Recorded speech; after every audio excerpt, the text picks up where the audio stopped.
శ్రీమాత్రే నమః, శ్రీ గురుభ్యో నమః. నేను మీ గుండెపల్లి శివసుధీర్ శర్మ.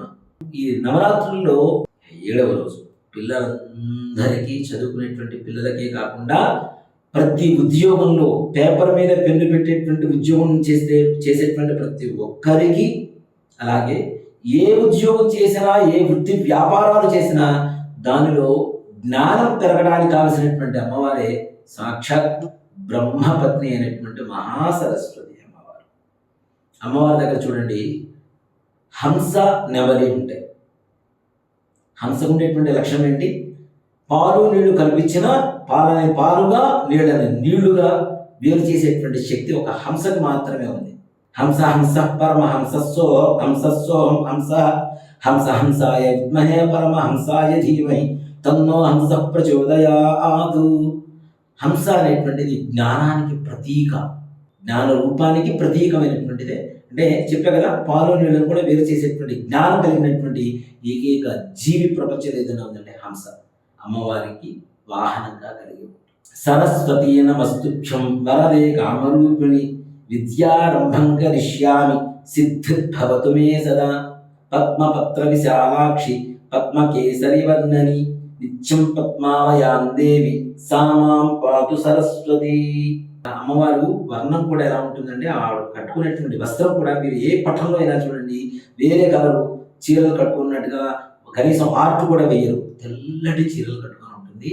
మానసికమైనటువంటి ప్రశాంతతకి, కుటుంబ ప్రశాంతతకి, పిల్లల మానసికమైనటువంటి స్థైర్యానికి, ఆత్మ జ్ఞానానికి ప్రతీకగా సరస్వతి అమ్మవారిని పూజించారు. అది అమ్మవారికి ఏ రకమైనటువంటి నైవేద్యం పెట్టాలి?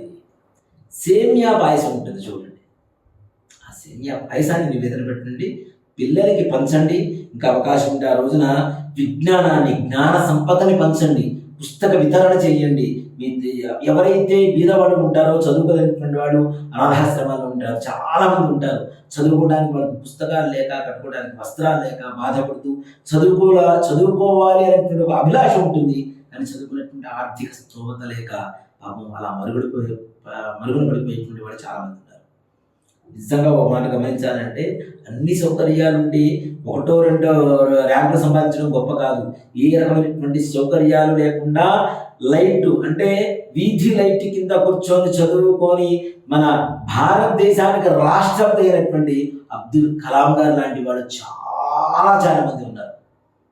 మనం వాళ్ళకి ఏదైనా చేయూతనిస్తే విద్య చదువుకోవడానికి, అలాంటి అబ్దుల్ కలాం గారు లాంటి వాళ్ళు చాలామంది కలాంస్ పడతారు.